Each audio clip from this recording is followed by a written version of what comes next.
നമസ്കാരം ഗൈസ്. അപ്പോൾ ഇന്ന് നമ്മുടെ കയ്യിലുള്ളത് വിവോയുടെ സ്വന്തം ഏറ്റവും ലേറ്റസ്റ്റ് ഫോണായ X90 കേട്ടോ. വിവോ X90 ആണ് നമ്മുടെ കയ്യിൽ ഇപ്പോൾ ഉള്ളത്. ഇൻ്റർനാഷണൽ വാറണ്ടി, അതുപോലെ തന്നെ 50% ചാർജ് ആകുമ്പോൾ വെറും 8 മിനിറ്റ്, അങ്ങനെ ഒരുപാടധികം ഫീച്ചേഴ്സ്, ഒരു രക്ഷയില്ലാത്ത വേറെ ലെവൽ ക്യാമറ, അങ്ങനെ ഒരുപാടധികം ഫീച്ചേഴ്സുള്ള ഒരു കിഡിലൻ വിവോയുടെ തന്നെ ഫ്ലാഗ്ഷിപ്പ് ഫോണായ വിവോ X90. സോ ഇന്നാണ് അത് ലോഞ്ച് ചെയ്തിട്ട്, അതായത് ഏപ്രിൽ 26 ആണല്ലേ? ഓക്കെ, ഏപ്രിൽ 26 ഉച്ചയ്ക്ക് 12 മണിക്കായിരുന്നു ലോഞ്ചിങ്. ഇതിനോടൊപ്പം തന്നെ ഇന്ത്യയിൽ വിവോ X90 Pro എന്ന് പറഞ്ഞ വേരിയൻറ്റും ഉണ്ട്. അതിനോടൊപ്പം തന്നെ വിവോ X90 Pro Plus പറഞ്ഞ ഒരു അൾട്രാ ലെവൽ വേരിയൻറ്റും കൂടി ഉണ്ട്. പക്ഷേ അത് ഇന്ത്യയിൽ ലോഞ്ച് ചെയ്തില്ല. നല്ല സാധനങ്ങളൊന്നും അങ്ങനെ ഇന്ത്യയിൽ ലോഞ്ച് ചെയ്യില്ലല്ലോ. സോ ഈ ഒരു ഫോൺ പറഞ്ഞാൽ ഏറ്റവും ബേസ് വേരിയൻ്റ് ഉള്ള ഒരു ഫോണാണ് കേട്ടോ. സോ ഈ ഒരു ഫോണിൻ്റെ ജസ്റ്റ് ഒരു ഫീച്ചേഴ്സ്, അതേപോലെ തന്നെ റിവ്യൂ, ക്യാമറ സാമ്പിൾസ്, അങ്ങനെ എല്ലാം കൂടി നോക്കിയിട്ട് ഒരു ചെറിയ റിവ്യൂ ആണ് നമ്മൾ ഇന്ന് ചെയ്യാനായിട്ട് പോകുന്നത്. സോ ഈ ഫോൺ നമുക്ക് തന്നുള്ളത് നമ്മുടെ സ്വന്തം മലപ്പുറത്തുള്ള പ്ലാനറ്റ് എന്ന് പറഞ്ഞ മൊബൈൽ ഷോപ്പാണ്. സോ ഈ ഒരു ഫോൺ പ്രീ ബുക്ക് ചെയ്യാനും അങ്ങനെ എന്തെങ്കിലും ആവശ്യം ഉണ്ടെങ്കിലും, അങ്ങനെ എന്ത് സ്മാർട്ട് ഫോൺ ആക്സസറീസോ അങ്ങനെ എന്ത് ആവശ്യമുണ്ടെങ്കിൽ നിങ്ങൾക്ക് ഇപ്പോൾ തന്നെ ഡിസ്ക്രിപ്ഷനിൽ പ്ലാനറ്റ് നമ്പറിൽ ഓടിപ്പോയിട്ട് അവരെ കോൺടാക്ട് ചെയ്യാം കേട്ടോ. മാത്രമല്ല ഈ ഫോൺ പ്രീ ബുക്ക് ചെയ്യുന്ന എല്ലാ കസ്റ്റമേഴ്സിനും 5999 രൂപയുടെ ഒരു ബ്രാൻഡഡ് സ്മാർട്ട് വാച്ച് ഫ്രീ ആയിട്ട് നൽകുന്നതാണ്.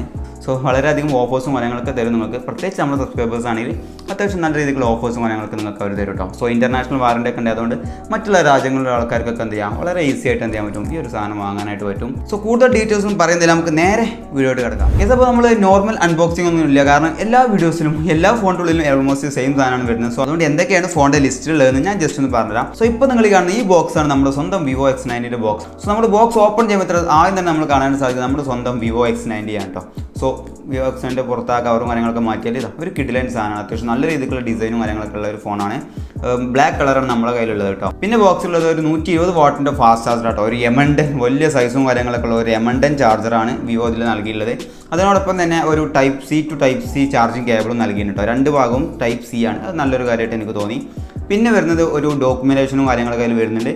അതുപോലെ തന്നെ ഒരു ട്രാൻസ്പെറൻ്റ് ആയിട്ടുള്ള ഒരു TPU കേസ് കേട്ടോ. പിന്നെ ഏറ്റവും ലാസ്റ്റ് ആയിട്ട് എന്തെങ്കിലും ഒരു കുഞ്ഞു സിം ഇജക്റ്റിംഗ് ടൂളും അവർ ഇതിൽ നൽകിയിട്ടുണ്ട് കേട്ടോ.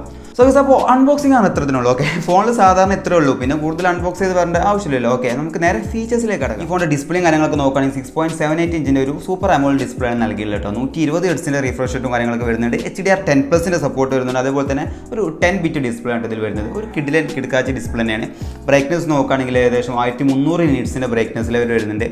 സോ അത്യാവശ്യം നല്ല രീതിക്ക് അത് ഡയറക്റ്റ് സൺലൈറ്റ് വരുന്ന ടൈമിലും അത്യാവശ്യം നല്ല രീതിയിൽ ക്രിസ്പ് ആൻഡ് ക്ലിയർ ആയിട്ട് കാണാൻ പറ്റുന്ന ഒരു കിഡിലൻ ഡിസ്പ്ലേ ആണ് നൽകിയില്ല കേട്ടോ. ഗെയിം കളിക്കുമ്പോൾ അതുപോലെ തന്നെ വീഡിയോസൊക്കെ കാണുമ്പോഴും അത്യാവശ്യം നല്ലൊരു ക്വാളിറ്റി എന്ത് ചെയ്യുന്നുണ്ട്, നമുക്ക് ഡിസ്പ്ലേയുടെ ഭാഗത്ത് നിന്ന് ഫീൽ ചെയ്യുന്നുണ്ട്. അതായത് ഒരു ഫ്ലാഗ്ഷിപ്പ് ഡിവൈസ് ആണെന്നുള്ള ഒരു ക്വാളിറ്റി എന്ത് ചെയ്യുന്നുണ്ട് ഡിസ്പ്ലേയിൽ അവർ നൽകിയിട്ടുണ്ട്. മാത്രമല്ല ഒരു കേർവ്ഡ് ആയിട്ടുള്ള ഡിസ്പ്ലേ ആണ് വിവോ ഇതിൽ നൽകിയില്ല കേട്ടോ. ഒരു നല്ല അടിപൊളിയായിട്ടുള്ള ബാക്കും ഫ്രണ്ടും കേർവ്ഡ് ആണ്. അതുകൊണ്ട് തന്നെ നല്ല കംഫർട്ടും കാര്യങ്ങളൊക്കെ തരുന്നുണ്ട്. ഫോണിൻ്റെ വെയിറ്റും കാര്യങ്ങളൊക്കെ നോക്കുകയാണെങ്കിൽ 200 ഗ്രാം വെയിറ്റ് മാത്രമേ വരുന്നുള്ളൂ കേട്ടോ. ഒരു ഫ്ലാഗ്ഷിപ്പ് ലെവൽ ഫോണായിട്ട് പോലും 200 ഗ്രാം വെയിറ്റ് വരുന്നുള്ളൂ. ഇതിൻ്റെ നേരെ മേലുള്ള വേരിയൻറ്റ് കുറച്ചും കൂടി വെയിറ്റും കാര്യങ്ങൾ വരുന്നുണ്ട്.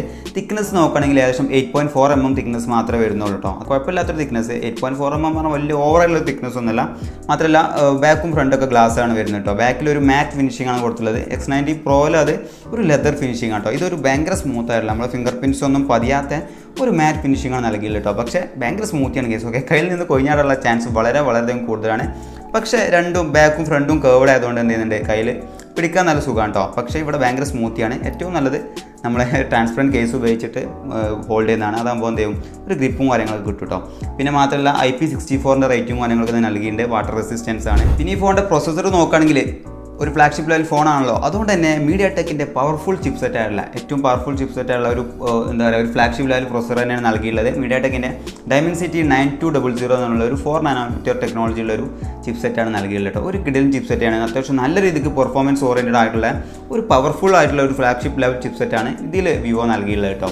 സോ അത്യാവശ്യം നല്ല രീതിക്ക് ഗെയിം കളിക്കാനാണെങ്കിലും വീഡിയോ എഡിറ്റിങ്ങിനും അങ്ങനെ എല്ലാ രീതിക്കും എന്ത് ചെയ്യാൻ പറ്റും, മാക്സിമം പെർഫോമൻസ് കിട്ടുന്ന ഒരു കിഡിലൻ ചിപ്സെറ്റാണ് ഇതിൽ വിവോ നൽകിയുള്ളത്. മാത്രമല്ല അതിൻ്റെ യുഐയും കാര്യങ്ങളൊക്കെ നോക്കുകയാണെങ്കിൽ വിവോയുടെ സ്വന്തം വൺ ടച്ച് OS 13 ആണ് വന്നുള്ളത്. അതിന് കൂടെ തന്നെ ആൻഡ്രോയിഡിൻ്റെ 13 വന്നിട്ടുണ്ട് കേട്ടോ. സോ അത്യാവശ്യം നല്ലൊരു യൂസർ ഇൻ്റർഫേസും കാര്യങ്ങളൊക്കെ തന്നെയാണ് വിവോ ഇതിൽ നൽകിയിട്ടുള്ളത്. റാമും കാര്യങ്ങളൊക്കെ നോക്കുകയാണെങ്കിൽ ഫ്ലാഗ്ഷിപ്പ് ലെവലിലാണ് അതും വന്നുള്ളത്. LPDDR5Xൻ്റെ റാമും UFS 4.1ൻ്റെ സ്റ്റോറേജും കാര്യങ്ങളൊക്കെ നൽകിയിട്ടുണ്ട് കേട്ടോ. മാത്രമല്ല ഇതിനോട് കൂടെ തന്നെ റാം എക്സ്റ്റൻഷൻ ഫീച്ചേഴ്സും നൽകിയിട്ടുണ്ട്. അതായത് 8 GB റാമുള്ള ഫോണിൽ നമുക്ക് 8 GB എക്സ്ട്രാ റാം എന്ത് ചെയ്യാൻ പറ്റും, എക്സ്റ്റെൻഡ് ചെയ്യാൻ പറ്റും. പിന്നെ ഏറ്റവും ഹൈലൈറ്റ് ആയിട്ടുള്ള ഒരു കാര്യം നമ്മുടെ സ്വന്തം ക്യാമറ. ഓക്കെ, ഈ ഒരു ബമ്പൻ ക്യാമറ ഇതിൽ നൽകിയിട്ടുണ്ട്. സോ ക്യാമറ നോക്കുകയാണെങ്കിൽ ഒരു ട്രിപ്പിൾ ക്യാമറ സെറ്റപ്പാണ് വന്നുള്ളത്. 4 ക്യാമറ ഇല്ല, ട്രിപ്പിൾ ക്യാമറ സെറ്റപ്പ് മാത്രമേ ഉള്ളൂ. 50 മെഗാപിക്സലിൻ്റെ ഒരു പ്രൈമറി ലെൻസ്, IMX866 ആണ് സെൻസർ വന്നുള്ളത്. അതുപോലെ തന്നെ 12 മെഗാപിക്സലിൻ്റെ ഒരു അൾട്രാ വൈഡ് ക്യാമറ, 12 മെഗാപിക്സലിൻ്റെ ഒരു പോർട്രേറ്റ് ലെൻസാണ് ഈ ഒരു ഫോണിൽ വന്നിട്ടുള്ളത് കേട്ടോ. ഒരു ട്രിപ്പിൾ ക്യാമറ സെറ്റപ്പാണ്. മാത്രമല്ല Zeiss ഏറ്റവും കൊളാബറേറ്റ് ഉള്ളൊരു ക്യാമറയാണ് ഈ ഒരു വിവോ ഇതിൽ നൽകിയത് കേട്ടോ. മാത്രമല്ല ഒപ്റ്റിക്കൽ ഇമേജ് സ്റ്റെബിലൈസേഷനും കാര്യങ്ങളൊക്കെ വരുന്നുണ്ട്. 4K നമുക്ക് എന്ത് ചെയ്യാൻ പറ്റും, ബാക്ക് ക്യാമറ ഉപയോഗിച്ചിട്ട് 60 FPS വരെ വീഡിയോസും കാര്യങ്ങളൊക്കെ ഷൂട്ട് ചെയ്യാൻ പറ്റും കേട്ടോ. സോ അത്യാവശ്യം നല്ല രീതിക്ക് ക്വാളിറ്റി കാര്യങ്ങളൊക്കെ കിട്ടുന്ന ഒരു ക്യാമറ തന്നെയാണ്. മാത്രമല്ല ഇതിൽ വിവോയുടെ V2 ചിപ്പാണ് യൂസ് ചെയ്തിട്ടുള്ളത് കേട്ടോ. ക്യാമറക്കും അതേപോലെ തന്നെ പെർഫോമൻസിനും വേണ്ടി വിവോ ഉപയോഗിക്കുന്ന ഒരു ചിപ്പാണ് V2 എന്ന് പറഞ്ഞൊരു ചിപ്പ്.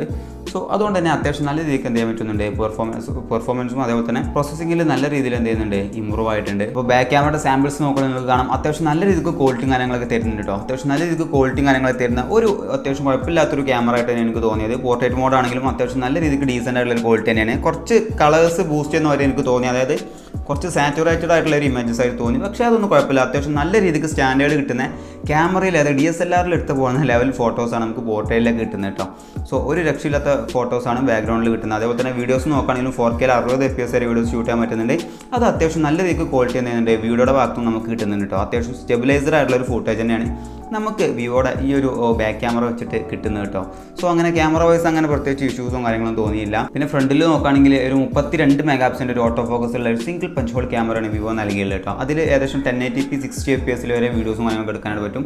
വീഡിയോസും ഫോട്ടോസൊക്കെ നോക്കുകയാണെങ്കിൽ ഫോട്ടോസ് അത്യാവശ്യം നല്ല രീതിക്ക് ക്വാളിറ്റി കിട്ടുന്നുണ്ട്. ബാക്ക് ക്യാമറയിൽ പോലെ തന്നെ നല്ല രീതിക്ക് ബാക്ക്ഗ്രൗണ്ടൊക്കെ വെററായിട്ടുള്ള അത്യാവശ്യം നല്ലൊരു ക്വാളിറ്റിയുള്ള ഫോട്ടോസ് തന്നെയാണ് പോർട്രേറ്റിലും സാധാ മോഡലും കിട്ടുന്നത് കേട്ടോ. അതുപോലെ തന്നെ വീഡിയോസും കാര്യങ്ങളൊക്കെ നോക്കുകയാണെങ്കിൽ അത്യാവശ്യം ക്വാളിറ്റി ഉള്ള സ്റ്റെബിലൈസർ ആയിട്ടുള്ള ഫൂട്ടേജസ് തന്നെയാണ് ഇതിലും നൽകിയുള്ളത്. അത്യാവശ്യം ക്വാളിറ്റിയും കാര്യങ്ങളൊക്കെ എന്ത് ചെയ്യുന്നുണ്ട്, രണ്ട് ബാക്കിലും ഫ്രണ്ടിലും ക്വാളിറ്റിയും കാര്യങ്ങളൊക്കെ നൽകിയിട്ടുണ്ട് വിവോ. സോ ക്യാമറ വൈസ് അങ്ങനെ എനിക്ക് പ്രത്യേകിച്ച് ഇഷ്യൂ ഒന്നും തോന്നിയില്ല. ബട്ട് ക്യാമറ UI യൂസർ ഇൻ്റർഫേസിൽ ചെറിയൊരു ഓട്ടോ ഫോക്കസ് അല്ലെങ്കിൽ ഫോക്കസിന് ചെറിയൊരു ബഗ്ഗുള്ള മാതിരി തോന്നിട്ടോ. അതെന്തായാലും സോഫ്റ്റ്വെയർ അപ്ഡേറ്റിൽ റെഡി ആവേണ്ടതാണ്. ചെറിയൊരു ഫോക്കസ് ചെയ്യാൻ ചെറിയൊരു ബഗ്ഗുള്ള മാതിരി തോന്നി. പക്ഷേ അതൊരു ഇഷ്യൂ അല്ല, എന്തായാലും സോഫ്റ്റ്വെയർ അപ്ഡേറ്റിൽ റെഡി ആവും. പ്രത്യേകിച്ച് ഇഷ്യൂ ഒന്നും അവർ പറഞ്ഞില്ല, ജസ്റ്റ് ഞാൻ എന്ത് ചെയ്തു, നോട്ടീസ് ചെയ്തു എന്നുള്ളൂ, വേറെ ഇഷ്യൂ ഒന്നുമില്ല. മാത്രമല്ല ഒരുപാട് ക്യാമറ ഫീച്ചേഴ്സ് ഇതിൽ നൽകിയിട്ടുണ്ട്. മൂൺ സൂമിംഗ് ആണ് ഫീച്ചറൊക്കെ വരുന്നുണ്ട്. അത്യാവശ്യം നല്ല രീതിക്ക് മൂണൊക്കെ സൂം ചെയ്യാൻ പറ്റുന്ന രീതിയിലുള്ള ഒരു മൂൺ സൂമിംഗ് ആണ് ഫീച്ചറൊക്കെ കൊടുത്തിട്ടുണ്ട്. അതെനിക്ക് എന്തായാലും പേഴ്സണലി ഒരുപാട് ഇഷ്ടമായിട്ടോ. എന്തായാലും ഇതിൻ്റെ ടോപ്പ് വേരിയൻറ്റിൽ വേറെ ഒരു ലക്ഷ്യമില്ലാത്ത ഫീച്ചേഴ്സ് ആയിരിക്കും ഈ ക്യാമറയിൽ വരാം. ഇതിൽ ഇത്രയും ഫീച്ചേഴ്സ് ഉണ്ടെങ്കിൽ X90 പ്രോയിൽ എന്ത് ചെയ്തിട്ടുണ്ടാവും, കുറച്ചും കൂടി ഒരു എന്താ പറയുക അപ്ഡേറ്റഡ് ആയിട്ടുള്ള ഫീച്ചേഴ്സ് ആയിരിക്കും വരിക. പിന്നെ ബാറ്ററി കാര്യങ്ങളൊക്കെ നോക്കുകയാണെങ്കിൽ 4810 mAh ബാറ്ററിയാണ് നൽകിയുള്ളത്. അതുപോലെ തന്നെ 120 വാട്ടിൻ്റെ ഫാസ്റ്റ് ചാർജിങ് വരുന്നുണ്ട്. ഓക്കെ, 120 വാട്ട് ഫാസ്റ്റ് ചാർജിങ് ആണ്. ഏകദേശം 50% ആവാം. വെറും 8 മിനിറ്റ് മതി കേസ്. ഓക്കെ, 8 മിനിറ്റ് കൊണ്ട് 50% ആവും. മാത്രമല്ല ഒരു 20 മിനിറ്റ് ഒക്കെ കൊടുക്കുകയാണെങ്കിൽ 100% പെട്ടെന്ന് തന്നെ ആവുന്നതായിരിക്കും. ഓക്കെ, 100% ആവാൻ വെറും 20 മിനിറ്റ് മാത്രം മതി. പക്ഷേ 4810 mAh ബാറ്ററിയാണ് ഇതിൽ നൽകിയുള്ളത്. കുഴപ്പമില്ല, അത്യാവശ്യം ഇത്രയും ഫാസ്റ്റ് ചാർജിങ് ഉണ്ടായതുകൊണ്ട് അത്യാവശ്യം നല്ല രീതിക്ക് എന്ത് ചെയ്യാൻ പറ്റും, നമ്മളൊരു 1 day 2 day ബാക്കപ്പും കാര്യങ്ങളും കിട്ടും. സോ ബാറ്ററി വൈസ് അങ്ങനെ പ്രത്യേകിച്ച് ഇഷ്യൂവും കാര്യങ്ങളൊന്നും ഉള്ളതായിട്ട് തോന്നിയില്ല. ഓക്കെ, പിന്നെ മറ്റുള്ള ഫീച്ചേഴ്സ് നോക്കുകയാണെങ്കിൽ ഡുവൽ സ്റ്റീരിയോ സ്പീക്കേഴ്സ് വരുന്നുണ്ട്. ഇൻ ഡിസ്പ്ലേ ഫിംഗർ പ്രിൻ്റ് ആണ് വരുന്നത്. അത്യാവശ്യം ഫാസ്റ്റ് ആയിട്ടുള്ള റെസ്പോൺസിംഗ് ആയിട്ടുള്ള ഇൻ ഡിസ്പ്ലേ ഫിംഗർ പ്രിൻ്റ് ആണ് വരുന്നത്. അതേപോലെ തന്നെ NFC കാര്യങ്ങളൊക്കെ ഈ ഒരു ഫോണിൽ സപ്പോർട്ട് ചെയ്യുന്നുണ്ട്. ഫ്ലാഗ്ഷിപ്പ് ലെവൽ ഫോണാണ്, സ്വാഭാവികമായിട്ട് NFC കാര്യങ്ങളൊക്കെ വരുന്നുണ്ട്.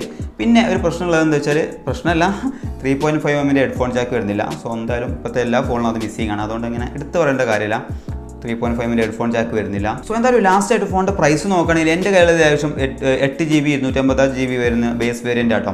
ഈ ഫോണിന് ഏകദേശം വില എന്ന് പറയുന്നത് 59,999 രൂപയാണ് ഗീസ്. ഓക്കെ, അതായത് 60,000 രൂപ. ഓക്കെ, പിന്നെ ഇതിൻ്റെ ടോപ്പ് വേരിയൻ്റ് ആയിട്ടുള്ള 12GB 256GB വേരിയൻ്റ് വരുന്നുണ്ട്. അതിനുശേഷം വരുന്നത് 63,999 രൂപയാണ്, അതായത് 64,000 രൂപ. ഓക്കെ, സോ അതാണ് ഈ ബേസ് വേരിയൻറ്റിന് വില എന്ന് പറയുന്നത് കേട്ടോ. ഈ ഒരു പ്രൈസ് റേഞ്ചിൽ ഒരു നല്ല ഫോൺ തന്നെയാണ്. നല്ലൊരു ക്യാമറയും നല്ല പവർഫുൾ ആയിട്ടുള്ള ചിപ്പ് സെറ്റും തരുന്ന ഒരു കിടിലൻ ഫോൺ തന്നെയാണ് VIVO X90 എന്നാണ് കേട്ടോ. വിവോയുടെ വിവോയുടെ ഫോണിൽ ഏറ്റവും ബെസ്റ്റായിട്ട് എനിക്ക് ഇഷ്ടപ്പെട്ട ഫോണാണ് വിവോയുടെ X സീരീസ് എന്ന് പറഞ്ഞാൽ അവിടെ ഫ്ലാഗ്ഷിപ്പ് സീരീസ്. സോ ഈ ഒരു പ്രൈസിന് വാല്യുബിൾ ആയിട്ടുള്ളൊരു ഫോണാണിട്ടത്. സോ നിങ്ങൾക്കിത് വാങ്ങാൻ താല്പര്യമുണ്ട്, പെട്ടെന്ന് തന്നെ ഡിസ്ക്രിപ്ഷനിൽ നമ്പറുണ്ട് പ്ലാനറ്റിൻ്റെ, അവരെ വിളിച്ചാൽ നിങ്ങൾക്ക് വളരെയധികം ഓഫേഴ്സും കാര്യങ്ങളൊക്കെ ലഭിച്ചിട്ട് നിങ്ങൾക്ക് ഈ ഫോൺ വാങ്ങാനായിട്ട് പറ്റും. ഇൻ്റർനാഷണൽ വാറണ്ടി കാര്യങ്ങളൊക്കെ ഉണ്ട്. അതുകൊണ്ട് പുറത്തുനിന്നുള്ള രാജ്യങ്ങളിൽ കാണുന്ന ആളുകൾക്ക് എന്ത് ചെയ്യാൻ പറ്റും, ഇത് പർച്ചേസ് ചെയ്യാൻ വളരെ ഈസി ആയിരിക്കും കേട്ടോ. സോ വീഡിയോ ഇഷ്ടപ്പെട്ടാൽ ലൈക്ക് ചെയ്യുക, ഷെയർ ചെയ്യുക, സബ്സ്ക്രൈബ് ചെയ്യാം. ഇതുപോലത്തെ വീഡിയോസ് കിട്ടാൻ ജസ്റ്റ് ഒന്ന് സബ്സ്ക്രൈബ് ചെയ്തിട്ട് വിളിക്കാം, വീഡിയോ ഒന്ന് ലൈക്ക് ചെയ്യാം. അതുപോലെ തന്നെ ഇതിൻ്റെ ക്യാമറ റിവ്യൂ ഒക്കെ നമ്മൾ ചെയ്യുന്നതായിരിക്കും. So subscribe